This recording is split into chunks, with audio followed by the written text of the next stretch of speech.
transformer en cœur, pour changer nos vies, changer nos pensées, notre façon de faire, de voir, d'agir, de comprendre. Seigneur, que ta parole nous ta parole, que ta parole nous transforme. Seigneur, nous allons parler comme toi, écouter comme toi. Face à la démocratie. Seigneur, parle à la pleine de lumière cachée. Nous sommes bénis encore, célébrer ton vivant. Toi qui vis d'âge en âge, toi qui vis de l'éternité à l'éternité. C'est pour nous un secours qui n'a jamais manqué au moment de la détresse. C'est pour nous une force, un appui majeur. Tu es notre éternel salut qui est éternel. Toi qui as vaincu la mort. Oh, les jours-là, la mort a été triomphée. Oh, mort, où est ton aiguillon? Où est ta force?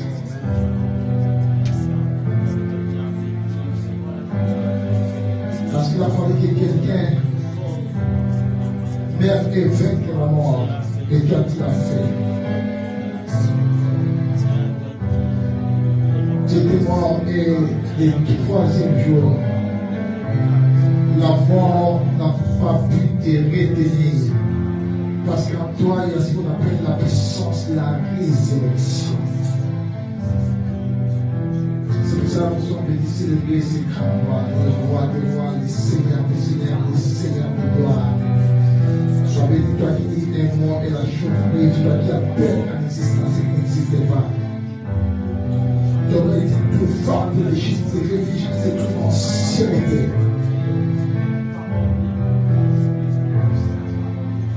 Merci pour tes bienfaits dans notre vie. Merci Seigneur, merci. La gloire, l'honneur, la hauteur, la grandeur, la royauté, la divinité, la majesté, la magnificence soient rendues à toi, c'est toi qui les mérites. Merci.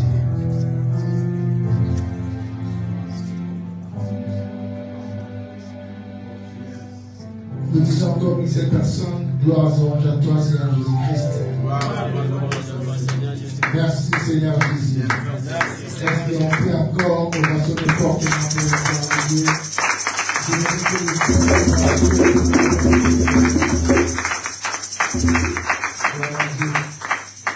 Est-ce que quelqu'un pourrait saluer celui qui est à côté de vous? Dites-lui qu'il est un champion. Dites à la personne qui est à côté de vous qu'il fasse partie de la classe des fils de Raquel. Il était un véritable champion. Que Dieu bénisse encore notre sœur Yannick qui a fêté son anniversaire aujourd'hui. Que Dieu la bénisse abondamment.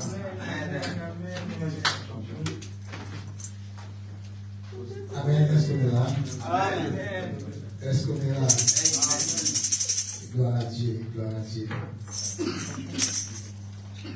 Je pense que durant tout ce temps, nous parlons un thème qui est prépondérant. Nous parlons comment sera ta fin.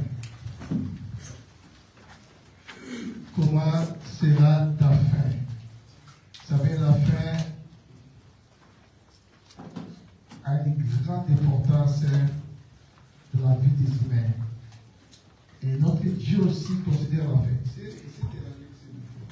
C'est pas tout d'un coup ça a changé, les sons ça a changé.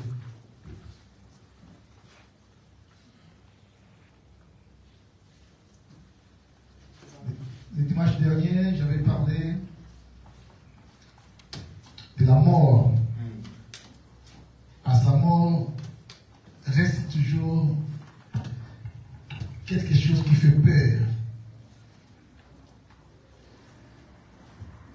La mort est considérée comme étant le dernier ennemi à être vaincu. Vous avez remarqué, tout le monde qui règne, les gens que nous avons connus des prophètes majeurs. Nous avons connu Abraham, nous avons connu Isaac, nous avons connu des prophètes. Mais tous sont partis par la mort. La mort les a tous fouettés, frappés de plein fouet. Et parmi eux, il y a seulement une seule personne qui a connu la mort. Et la mort n'a pas pu les retenir. Cette personne s'appelle Jésus. Amen. Amen. Comme Christ est ressuscité des morts, bien-aimés, j'aimerais que vous et moi nous soyons encore rassurés que la mort pour nous ne représente plus rien. Amen. J'aime encore ce langage car quand les gens mouraient, lui il avait un autre langage. Il va dire que au disciple de notre ami Lazare dort. La fille de Jairus, quand il était morte, les gens pleuraient. Quand il est arrivé, il a dit à l'enfant, mais pourquoi vous pleurez? Lui, il avait un autre langage. Il disait que cette fille-là dort. Les gens les traitaient de fous. Parce que ce qu'ils voyaient, c'était différent de ce qu'il lui disait. Parce qu'ils voyaient cette fille-là mourante. Cette fille-là qui était morte. Mais lui, il avait un autre langage. Il disait que elle dort. Pourquoi pleurez-vous? Parce que lui, il a vaincu la mort. Et de la manière qu'il lui a vaincu la mort, nous aussi, nous allons vaincre la mort. Amen. Shalom l'église. La mort n'aura aucun impact dans notre vie. Amen. Bien qu'un jour, ça pourra nous diviser, nous séparer des gens que nous aimons sur la terre, mais en espérant que les jours où la trompette sonnera, nous serons ressuscités. Cette espérance-là, bien aimé, ceux qui sont des chrétiens, ils devaient marcher avec cette espérance-là. Or, tous les gens qui sont morts dans le Seigneur, ils sont en train de se reposer dans la jouissance, dans la joie. Parce que la mort n'a plus d'impact dans leur vie. Aujourd'hui, je vais nous parler de l'anéantissement de la mort. La mort a été anéantie. Anéantissement, ça vient du verbe anéantir. Anéantir qui veut dire tout simplement réduire à néant. La mort a été réduite à néant. Ça veut dire détruire absolument. La mort a été détruite. Mettre dans un état d'abattement, la mort a été abattie. La mort a été abolie, abrogée. L'impact qu'il y avait avant par rapport à nos patriarches. Et la mort n'a plus cet impact-là parce qu'il a été vaincu. Anéantir en grec, ça s'appelle katangéo. En hébreu, ça s'appelle jamat.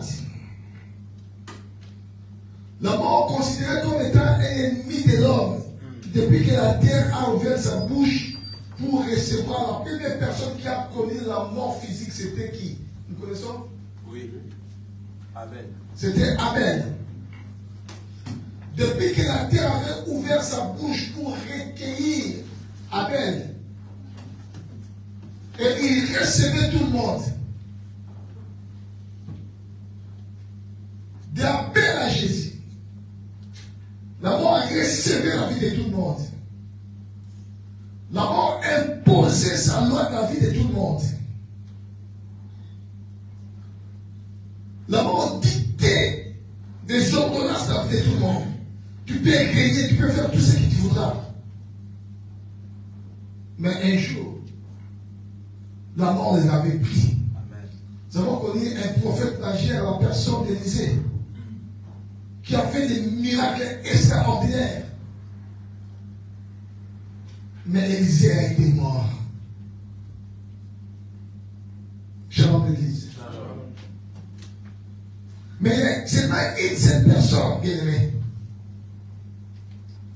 Qu'il est mort, il était mort. Le jour-là, comme il disait que après 3 jours, il résisterait des morts. Et le jour qu'il était mort, il y a eu une réunion entre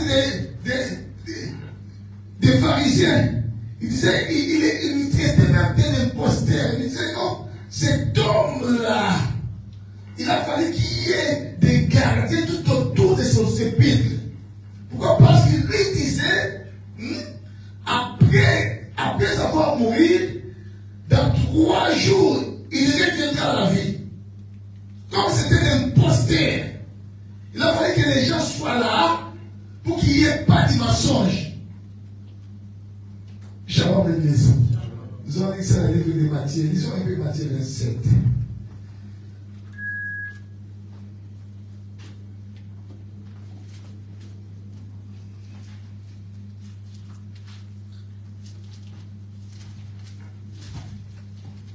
Matthieu 27, 65, 70 à 65.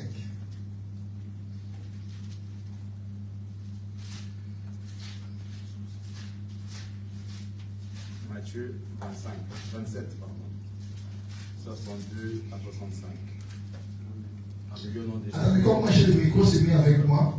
Les lendemains qui étaient les jours après la préparation, les principaux sacrificateurs et les pharisiens allaient ensemble auprès de Pilate. Ils sont partis même voir Pilate. Oh. Allaient ensemble. Donc ils se sont ligués encore de nouveau. Yes. Pour la mort de quelqu'un. Cette personne est déjà morte. Mais pourquoi encore des réunions? Mais il voulait être des témoins oculaires d'un fait. Et ce fait-là est réel. De la manière qu'il avait dit, je mourrai. Mais dans 3 jours, je reviendrai à la vie. Et comme il doutait à cette parole, la Bible dit, allèrent ensemble auprès de Pilate et disent, Seigneur, nous nous souvenons que cet imposteur a dit. Ils l'ont traité même d'un imposteur. Cet imposteur a dit, quand il vivait encore, après 3 jours, je ressusciterai. Ordonne donc que les sépulcres soient gardés jusqu'au 3e jour, afin que ses disciples ne viennent pas dérober le corps et dire au peuple, il est ressuscité des morts. Waouh! Cette dernière imposture serait pire que la première. Cette dernière imposture, que ses disciples viennent dérober son corps pour montrer qu'il est ressuscité, ils disent que serait plus pire que la première. Pilate leur dit, vous avez une garde, allez garder-les comme vous l'attendez. Ils s'en allèrent et assurèrent du sépulcre au moyen de la garde après avoir scellé. Ils ont même scellé la pierre. Pénètre là, s'il vous plaît. Ils ont même scellé la pierre. Comme quoi, c'est fini. Parce qu'ils ont bel et bien défini que la mort, c'est la fin de notre vie. C'est fini. Comme ils ont pris des prophètes, ils ont pris des rois, ils ont pris plusieurs personnes, toute la race humaine est prise par la mort. Et comme cet homme-là aussi, il est venu comme étant un humain. Et il est pris aussi par ce châtiment qu'on appelle la mort. Et pour eux, ils croient que c'est fini. Mais avant ça, Esaïe avait déjà prophétisé pour la résurrection de Jésus-Christ. Disons Esaïe 25, 6 à 8.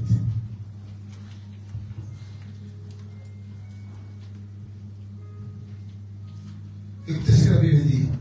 L'Éternel des armées prépare à tous les peuples ici, sur cette montagne, un festin de mets circulants. Un festin de vins vieux, un festin de vins vieux, de mets circulants, plein de moelle, de vins vieux clarifiés. Et sur cette montagne, il a anéanti le voile qui est sur tous les peuples. Quel est ce voile-là qui est sur tous les peuples? Ce voile-là qui voile tous les peuples. Ce voile-là, c'est la mort.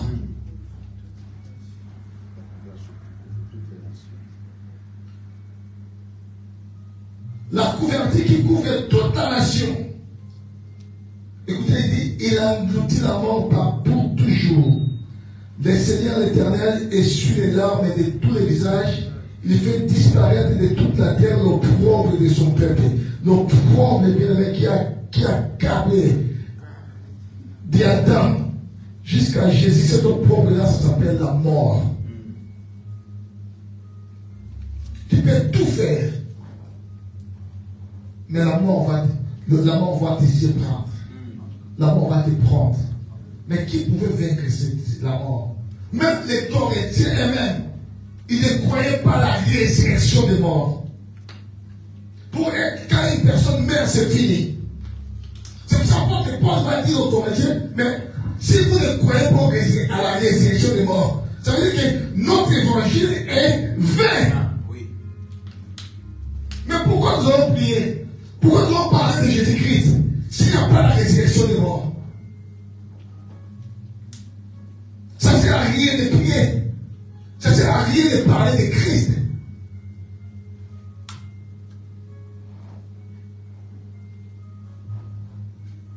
Si nous parlons de Christ parce que nous avons l'espérance, quand bien même qu'aujourd'hui la mort pourra nous frapper, mais nous croyons à la résurrection des morts. Le jour où la trompette sonnera, bien aimé, la Bible dit, ceux qui sont morts premièrement dans le Seigneur, ce sont eux qui vont ressusciter en premier.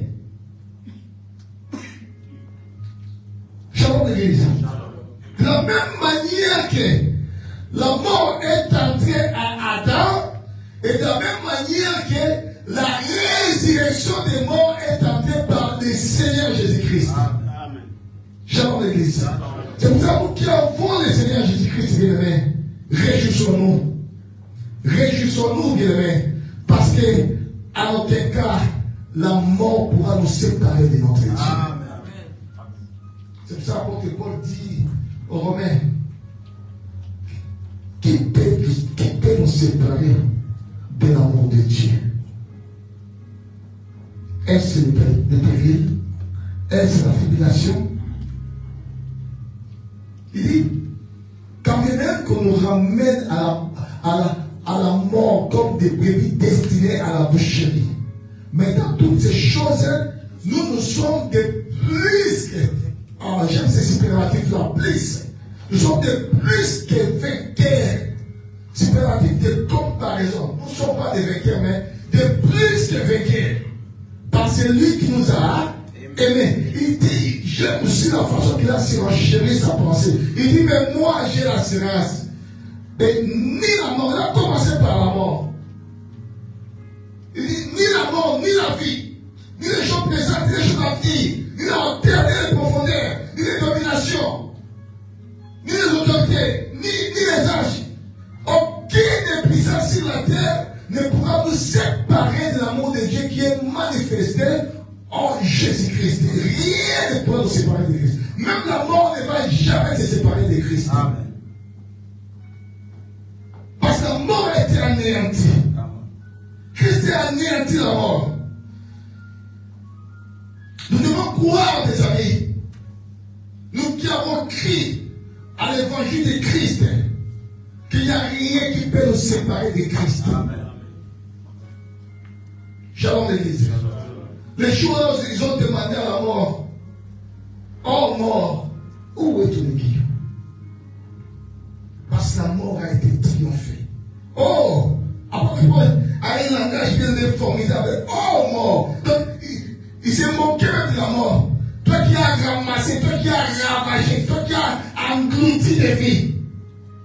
Mais les jours-là, oh mort, où est ton aiguillon? Vous savez, l'aiguillon, c'est quelque chose qui pique.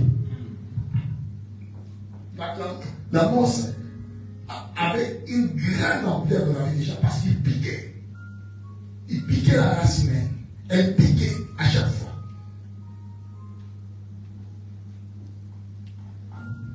Et jusqu'à nos jours, bien aimé, je dirais que la mort est en train de nous piquer.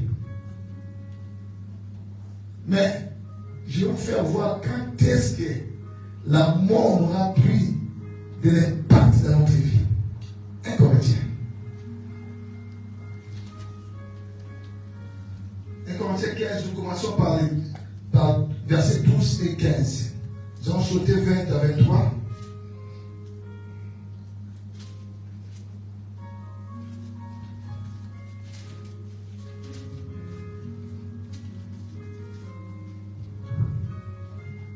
Je commence par le 12e verset.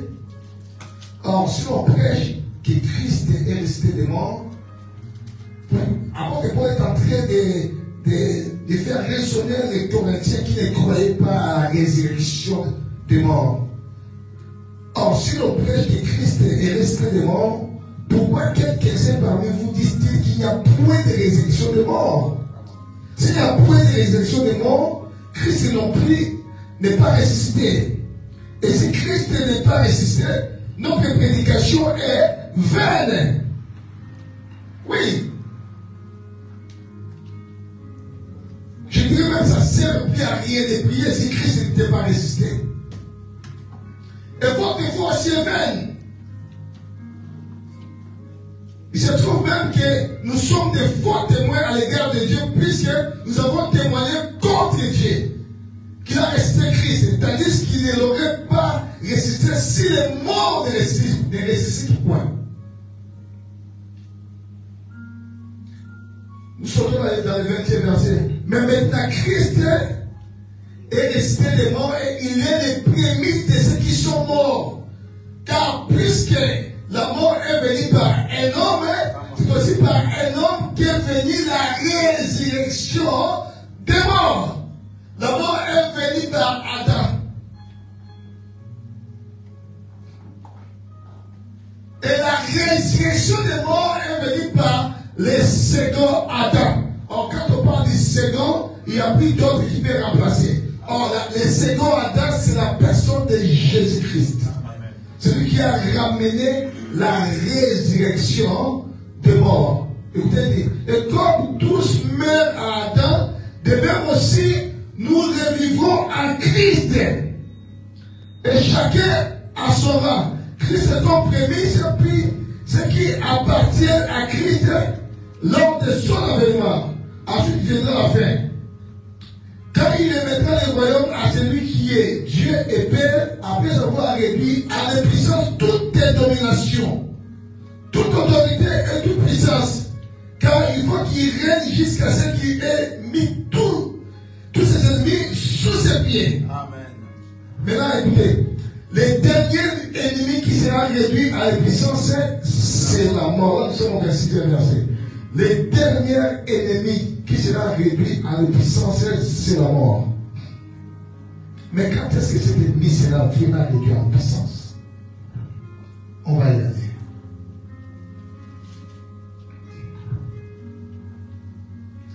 Nous sommes dans le 51e verset. Écoutez ce qu'il dit. Voici, je vous dis, un mystère. Mais ça, c'est un mystère. Vous savez ce qu'on appelle un mystère? C'est quelque chose qui est occulte. C'est quelque chose qui est dissimulé. C'est quelque chose qui est caché. Or, pour découvrir cela, quand on parle d'un mystère, pour découvrir un mystère, il faut avoir de la révélation. Si tu n'as pas la révélation, tu ne découvriras jamais un mystère. Et après, tu peux parler de ça, un mystère. Parce que les autres, jusqu'à présent, ils sont encore voilés, ils sont encore aveuglés. Ils n'ont pas cette révélation-là. C'est pour ça qu'il dit, voici, je vous dis un mystère. Nous ne mourrons pas tous, mais nous tous, nous serons changés. En un instant et en un clin d'œil, à la dernière trompette, la trompette sonnera et les morts resteront incorruptibles.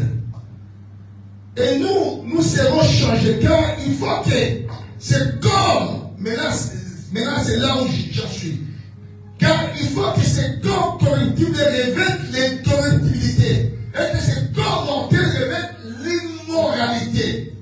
Lorsque ce corps corruptible aura revêtu l'incorruptibilité, et que ce corps mortel aura revêtu l'immortalité, alors s'accomplira ce qui est écrit. La mort. Shalom l'église. Alors s'accomplira ce qui est écrit.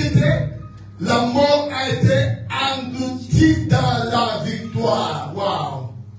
La mort a été engloutie dans la victoire. Mais là, oh mort, où est ta victoire? Oh mort, où est ton aiguillon? L'aiguillon de la mort, c'est le péché. Et la puissance du péché, c'est la loi. Mais grâce soit rendue à Dieu qui nous a donné la victoire par notre Seigneur Jésus-Christ. Mais la victoire, tu n'as pas eu de ta force. La victoire, tu n'as pas eu de ton intelligence, bien aimé. La victoire nous a été donnée par le Seigneur Jésus-Christ.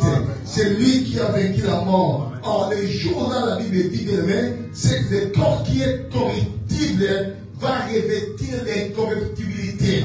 Le corps qui est mortel, nous avons ce corps qui est mortel, mais les jours-là, bien aimé, notre corps qui est mortel revêtira ce qu'on appelle l'immortalité. Or, quand ce corps-là va revêtir l'immortalité, c'est là où on va poser à la mort la question: oh mort, où est ta force?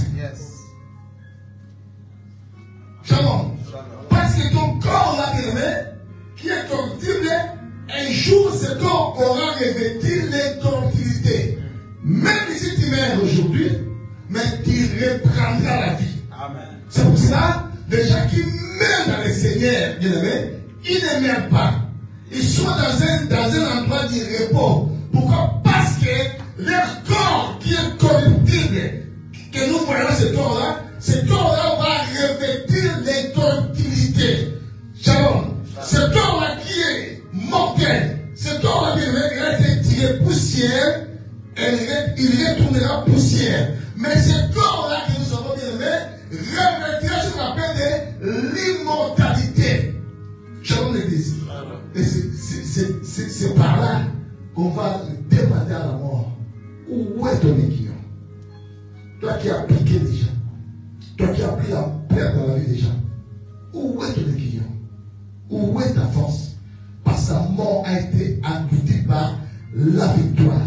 Amen. C'est pour cela, bien aimé, les Seigneurs, les jours-là qu'il était mort, la terre les retenait.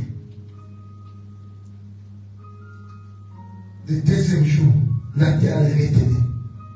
Mais le troisième jour, la terre n'a pas pu les retenir. Pourquoi? Parce qu'en lui, il y a ce qu'on appelle la puissance de la résurrection.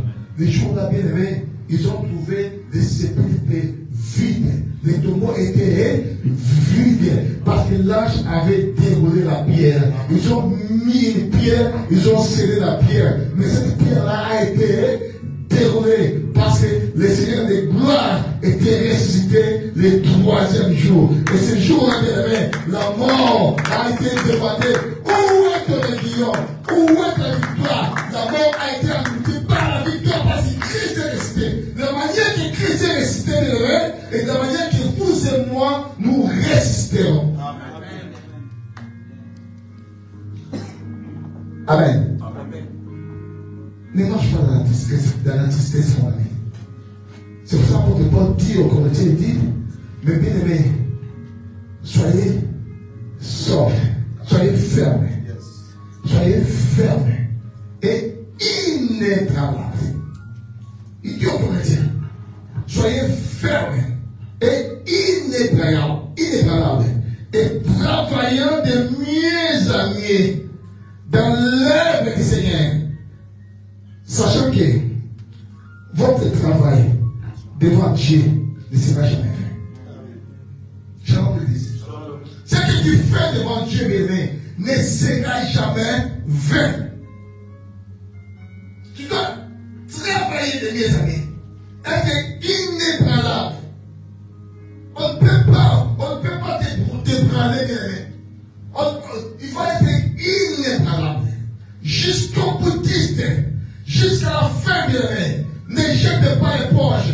Continue ta lutte. Continue ta marche chrétienne, bien-aimé. Ne jette pas l'éponge.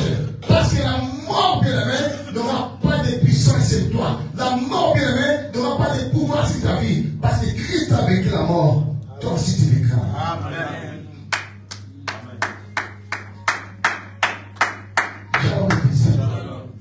Où est ton aiguillon? Où est ta puissance? C'est un mystère. C'est pour ça que l'Apocalypse dit, dès à présent, heureux, ceux qui meurent dans le Seigneur. Disons cela, répétons cela. Parce que j'avais parlé de cela le dimanche. Apocalypse 14, verset 13.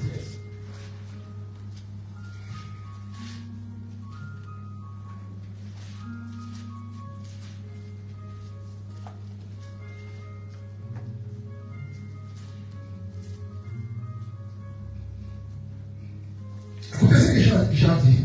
Et j'ai entendu du ciel une voix qui disait écrit, heureux dès à présent les morts qui meurent dans le Seigneur. Oui, dit l'Esprit, afin qu'ils se reposent de leurs travaux, car les œuvres les suivent. Shalom l'église. Oh wow. Ceux qui sont morts dans le Seigneur bien-aimé, ils sont dans un repos. Ils sont dans la jouissance. Ils attendent la résurrection des morts. Parce que leur corps va revêtir, leur corps corruptible va revêtir l'incorruptibilité. Même si tu étais mort, bien-aimé, on t'a décapité. Ton corps va revêtir l'incorruptibilité. Tu auras un corps de gloire, bien-aimé. Ton corps là, qui a été décapité, va revêtir l'incorruptibilité. Et tu auras le corps là. Même si tu as été englouti par un serpent, bien-aimé, tu resteras avec un corps de la gloire. Amen.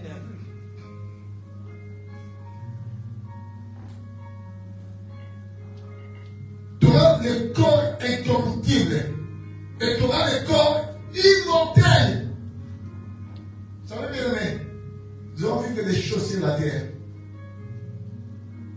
Il y aura déjà un jour, la terre continuera toujours à exister.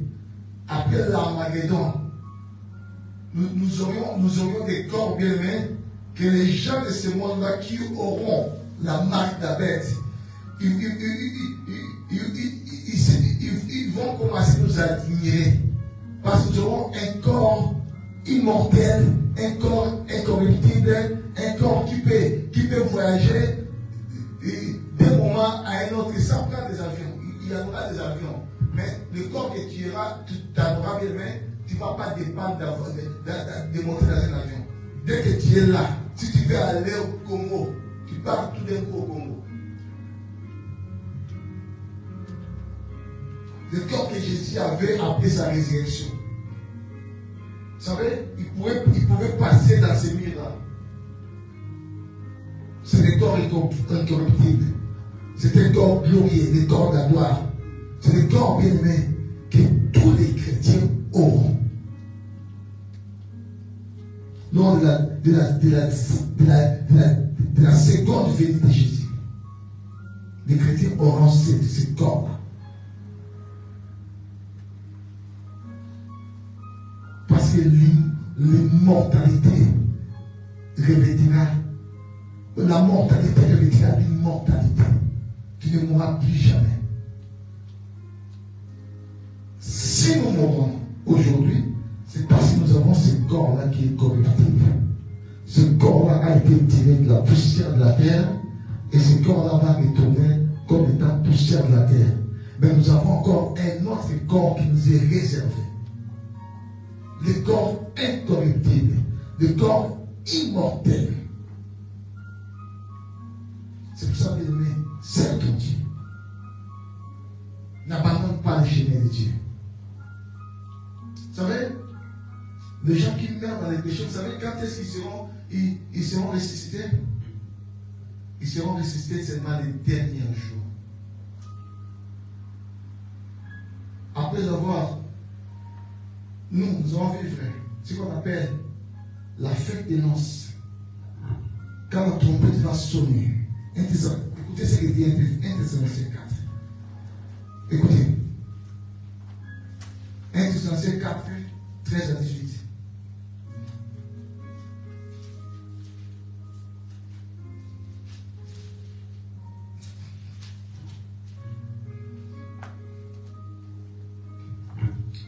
Écoutez ce que dit Paul. Nous ne voulons pas, frères, que vous soyez dans l'ignorance au sujet de ceux qui sont décédés, afin que vous ne vous affligez pas comme les autres qui n'ont point d'espérance. Car si nous croyons que Jésus est mort et qu'il est ressuscité, croyons aussi que Dieu ramènera par Jésus avec lui ceux qui sont décédés. Nous devons croire que Dieu ramènera aussi par Jésus tous ceux qui sont décédés. Dieu va les ramener à la vie. Voici en effet ce que nous vous déclarons d'après la parole du Seigneur. Nous ne vivons rester dans l'avènement du Seigneur. Nous ne dévancerons pas ceux qui sont décédés. Car le Seigneur lui-même a ainsi donné à la voix d'un archange et au son de la trompette de Dieu descendra du ciel, et les morts en Christ résisteront premièrement. Ensuite, nous les vivants qui seront restés, nous serons tous ensemble enlevés avec eux sur des nuées à la rencontre du Seigneur dans les airs. Et ainsi nous serons toujours avec le Seigneur. Consolez-vous donc les uns les autres par ces paroles. Shalom. Shalom. Tu devrais avoir cette consolation bien-aimée. Parce que lors de l'avènement du Seigneur, il y en aura aussi des gens qui seront vivants. Par exemple, si le Seigneur vient aujourd'hui, nous qui sommes des vivants, donc nous n'allons pas connaître la mort. Mais ceux qui vont résister, ceux qui vont être enlevés avant, ce sont ceux qui sont morts. Ce sont ceux qui vont nous précéder. On verra là, partout dans le monde, dans la manière que les sépulcres de Jésus étaient vides, là où on a enterré nos bien-aimés dans le Seigneur. Tous ceux qui sont enterrés dans le Seigneur, bien-aimés, les jours-là, le sépulcre sera vide.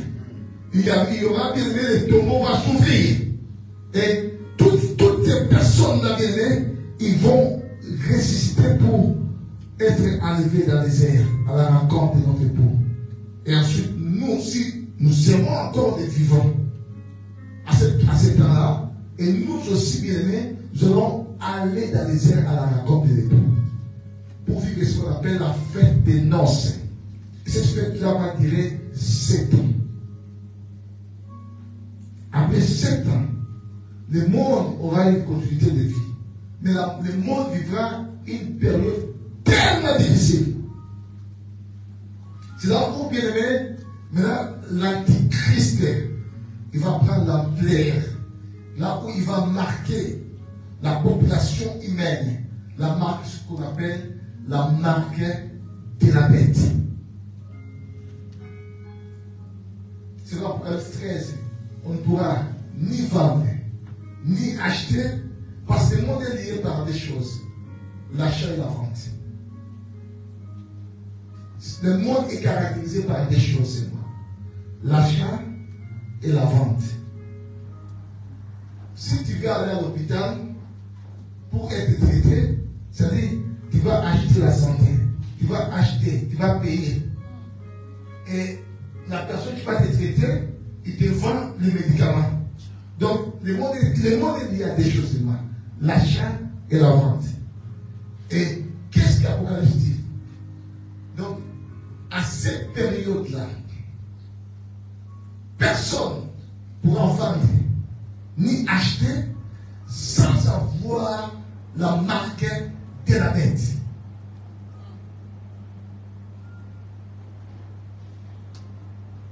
Shalom l'église. Est-ce que toi tu sauras? Est-ce que toi tu vivras?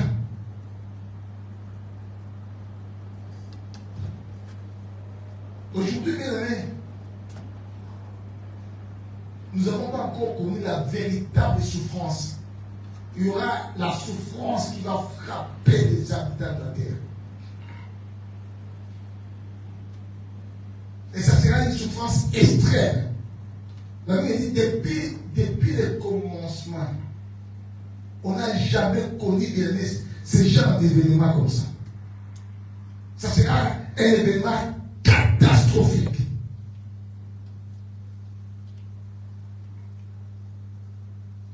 Donc, beaucoup accepteront la marque de la bête à cause de la souffrance.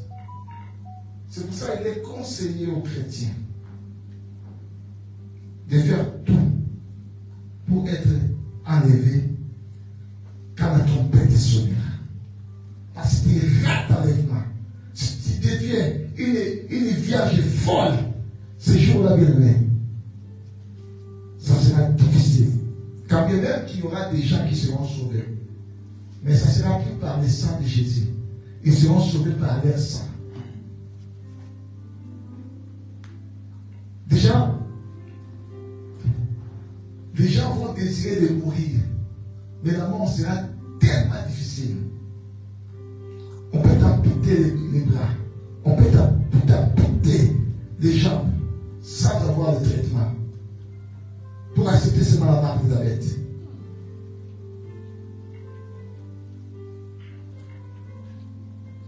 Tu cherches à mourir, mais la mort ne vient pas.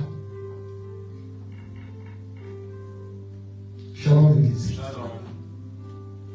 C'est pour ça que c'est important, bien aimé.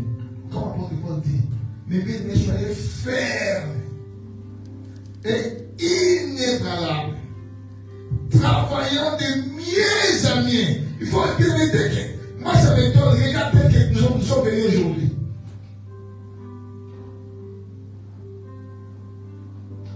Arrêtez déjà, les gens ont du mal à venir à l'église. Il fait chaud. Maintenant, nous avançons vers l'hiver.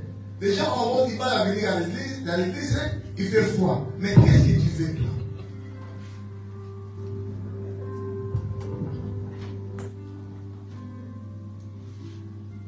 Shalom l'église. Qu'est-ce que tu veux? Tu veux quoi?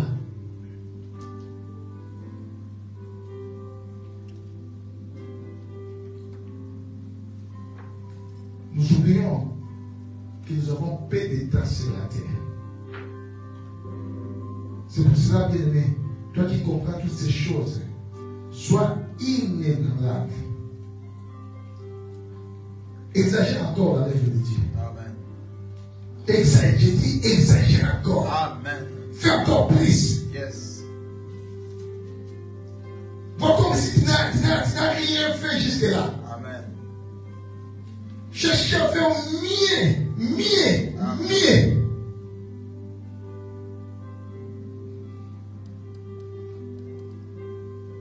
Pour qu'il sera pour qu'un jour que tu ne sois pas surpris.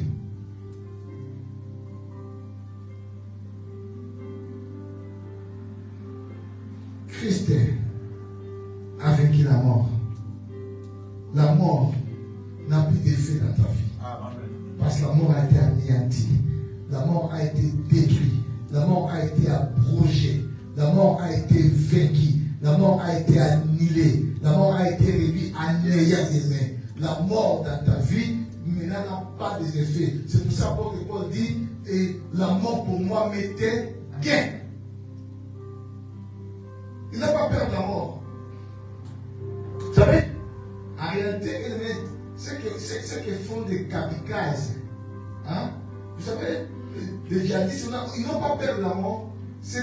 Souvent été nous les chrétiens. C'est pas de faire des actes de kamikazes, mais non, de ne pas avoir peur de la mort.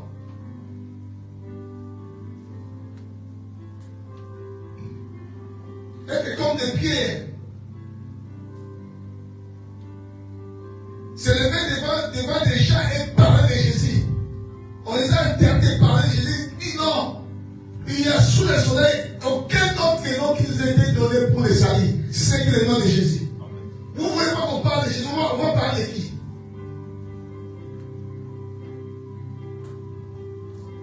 Parce qu'il y a un seul nom seulement qu'on a donné aux humains, à la race humaine, pour les salir. C'est le nom de Jésus-Christ. Qu'il pleuve et qu'il neige, il n'y aura jamais un autre nom. Il y a seulement un seul nom qui nous a été donné.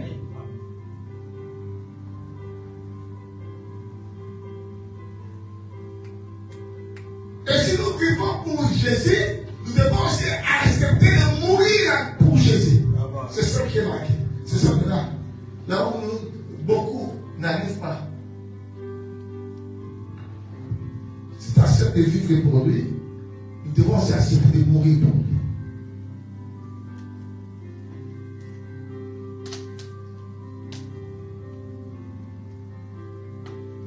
Tu perds la vie, mais tu te retrouves dans quelques poussières. Vous savez, Étienne, avant de mourir, il a vu les ciels ouverts. Il a vu la gloire de Dieu. Bien il est mort lapidé, mais il voyait la gloire de Dieu. Être accueilli par les anges de la gloire de Dieu.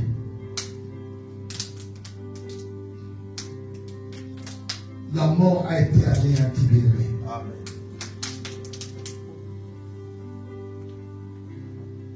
Un jour, ton corps là va revêtir une corruptibilité. Ce corps là mortel va revêtir une mortalité. Alors on demandera à la mort, où est ton aiguillon? Où est ta puissance? Où est ta force? Où est ton pouvoir? Toi, depuis Adam, tu as commencé à entourter la race humaine. Mais comme c'est le dernier ennemi qui reste, qui a terrassé la race humaine, et cet ennemi-là a été vaincu à la croix. Alléluia. Amen. Shalom, Église. La Bible dit, il a effacé l'acte dont les ordonnances nous condamnaient et qui subsistait contre nous. Christ l'a effacé à la croix. Amen. Et l'apôtre Paul dit aux Romains 8:1, il n'y a maintenant aucune condamnation pour tous ceux qui sont en Christ Jésus. Qui condamnera les élus de Dieu?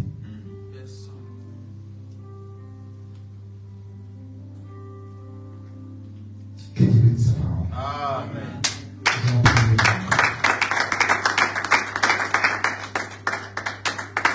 Je voudrais juste te rappeler que toi tu ne mourras pas. Amen. La mort n'a aucun effet dans ta vie. Parce que la mort a été engloutie dans la victoire. Le troisième jour, Christ est ressuscité des morts. De manière que Christ était ressuscité, de manière que nous aussi, nous serons ressuscités. Marchons avec cette espérance-là. Si tu meurs aujourd'hui, tu n'as pas perdu la vie. C'est seulement un changement de milieu. Les chrétiens font seulement un changement de milieu. C'est ça, c'est une réalité. Quitter un endroit pour aller encore dans un endroit de la jouissance, de la joie.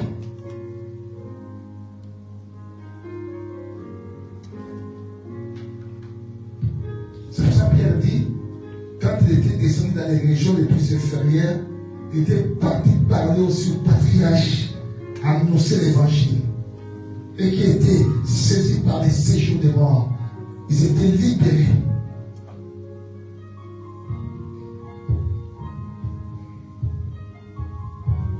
Tu dois marcher avec excellence, mon ami. Que Christ est mort et ressuscité. Et toi aussi, bien-aimé, tu ne mourras pas. Amen. Je dis, tu ne mourras pas. Tu feras que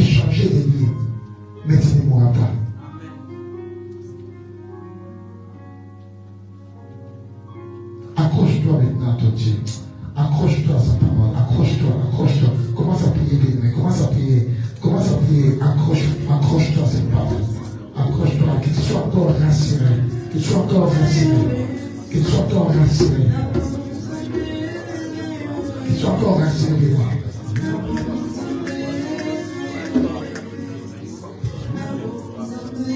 Seigneur, je déclare bien-aimé.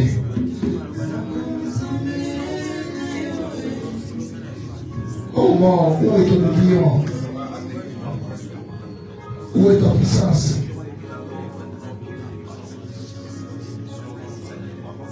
La mort a été aboutie dans la victoire. Tu es plus que vainqueur, bien-aimé. Il n'y a aucune chose qui peut te séparer de l'amour de Christ. Ni la mort, ni la vie, ni les choses présentes, ni les choses à venir. Marche avec assurance dans ta vie. Personne n'est comme toi, mon Dieu, oh Seigneur. Tu es digne de la gloire. Dieu aimé, bien-aimé.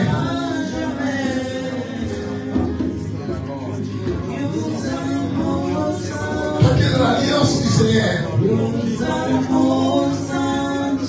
C'est un mystère que les gens ne connaissent pas.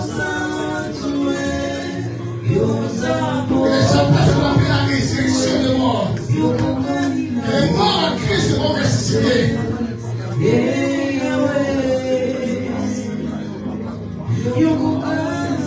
Il pouvait rester les malades dans ta vie.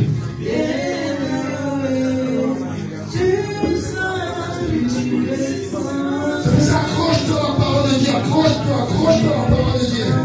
Accroche à cette parole. Accroche-toi, bien-aimé.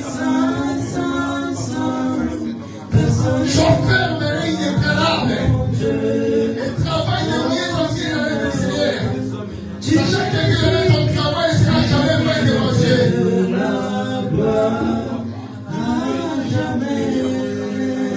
Demande encore des capacités. Essaye de construire encore des capacités pour travailler dans son œuvre. Toute capacité vient de lui. Toute capacité vient de lui. Essaye de capacités. Que tu sois encore ferme et inébranlable. Que tu marches dans l'intégrité de la parole. De la sanctification.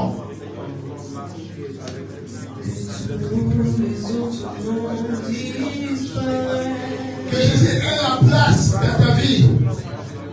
Que Jésus ait la place dans ta vie. Que le nom de Jésus ait la place dans ta vie.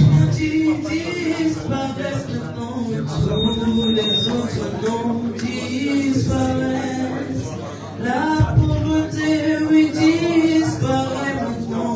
Tous les autres noms disparaissent. Jésus prend ta place. Jésus prend ta place. Dorénavant, qui prend sa place dans ta vie, dans le nom de Jésus. Jésus prend ta place. Je vais dire à quelqu'un, toi que Jésus a pris ta place. Je vais prophétiser sur toi dorénavant que Jésus reprenne sa place. Que Jésus reprenne sa place dans ta vie. Que Jésus reprenne sa place dans ta vie. Il a dit sans moi vous ne pouvez rien faire. C'est Christ que nous pouvons rien faire, mon ami. Il reprend à toi sa place dans ta vie. Dans ton quotidien. Dans tes affaires. Dans ton mariage. Christ prend à toi la place.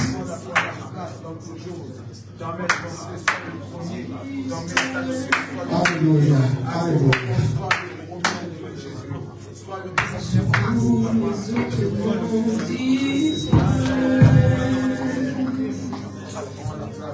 Père de la gloire, je vais te prendre encore la place, la vie des membres de cette assemblée. Là où tu étais encore loin dans leur vie, Père, je t'en supplie, je t'en conjure. Viens encore et prendre ta place. Nous avons besoin de toi. Parce que nous avons une alliance éternelle avec toi. Que cette alliance jaillisse à nous. Que cette alliance parle tous les jours de notre vie. Que cette alliance prime davantage de notre vie. rien faire. Tu es et tu as été toujours un invité d'honneur dans notre vie. Et entre et règne la vie de tous les membres de cette assemblée. Que tout change dans notre vie. Nous voulons avoir les marques de Christ. Amen. Yes. Dès encore nous scellés par les marques de Jésus-Christ. Afin de vivre une éternité avec toi. Père, règne dans notre vie. Aujourd'hui, demain, pour des siècles et des siècles, des siècles et des siècles, des siècles et des siècles.